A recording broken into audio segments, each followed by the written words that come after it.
have this dammed up here, and you can see this nice slow moving water. We got a scent mound right here where you can see a beaver track right up the creek. I can see where they were out chewing within the last couple nights. There's not a tremendous amount of sign here. There's really, I can't find a hut or even a bank den, but there is some sign here. And, you know, they could be living down under one of these old washwood piles or anything like that. But we're going to put a scent mount in here for beaver. Basically, using 9-gauge wire here for our drowning rig and a cement block.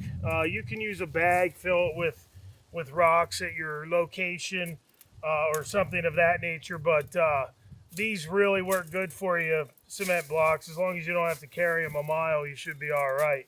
But there's not a lot to make in this set. All I'm going to do is get this wire untangled and tie it off to this base here. And once I do that, that's going to go out into the water. We're using a Duke number 4. They actually come with that end swivel, which actually works as your drowning lock as well. So it's a nice little easy setup, and it's just something that we can put together real quick when we're out here in the field. So we're just going to take our wire, put that around underneath, and wrap that off right here, and that's going to serve as our weight that goes out into the water. Once we get that tied on, get that around there pretty good. Now, I wouldn't recommend using 14-gauge wire or 11-gauge wire for beaver. Beaver are a strong animal. If they do happen to get down there and pull the bag or your drowning block up, they have a tendency they can break that wire. So I highly recommend you use the 9-gauge wire. And all you're really doing here is just get that out in there. Now that's going to sink to the bottom, and we got our wire that's come up. One thing about using this 9-gauge wire, you also don't have to worry about kinks as much as you do with the 14-gauge or 11-gauge. But we'll set this Duke number 4 here.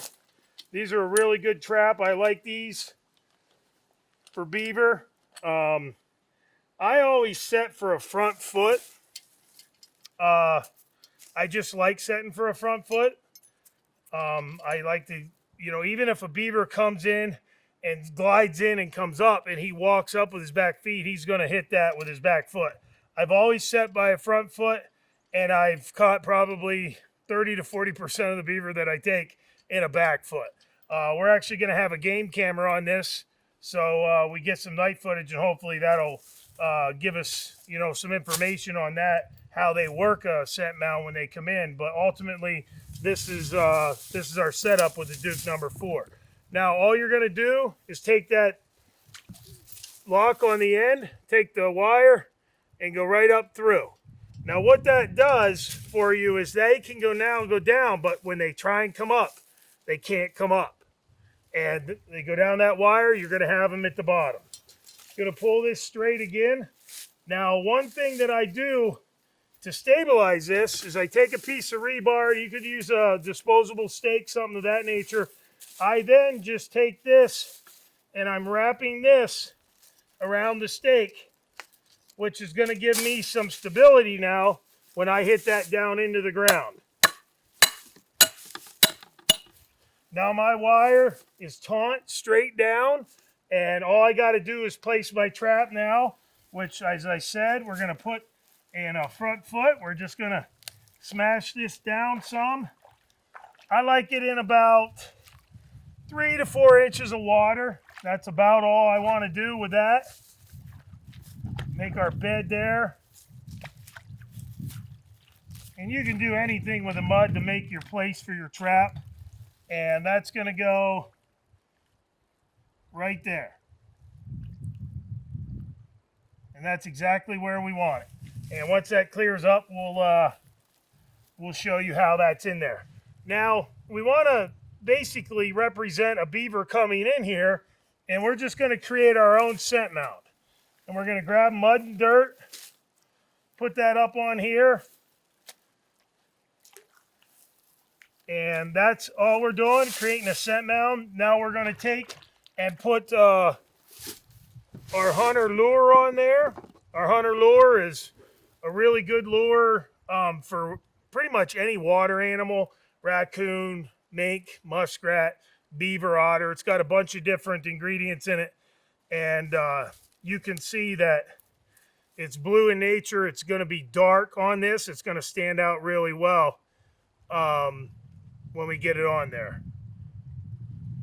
But we're going to take about that much, put that there, and then when you put it in the water, you can see that oil slick off of that lure, and that's going to go downstream now. Any beaver, even mink, muskrat, coon, otter, whatever, comes across that smell, they're going to work up, see where that's coming from in the water. The only other thing that I like to do now with this excess wire, I'm going to find a big log or a stick, or you could use another piece of rebar to take this up even farther in case that beaver stays up. He's not going to take your rig away. He's going to be right here in the general vicinity. But that's all there really is to putting in a good beaver scent mound set. These are going to take, if you're into a colony where they haven't been trapped, or you're having some problem beavers out there getting into your, drainage ditches, your farm ponds, your streams, creeks, rivers, whatever, you put these sets in. If you see some sign, you're going to have action that first night when they're there. And ultimately, that's all it is. Drowning rig, a good wire for your wire down, a number 4 Duke, stabilized at the top, and a scent mount with some hunter lure.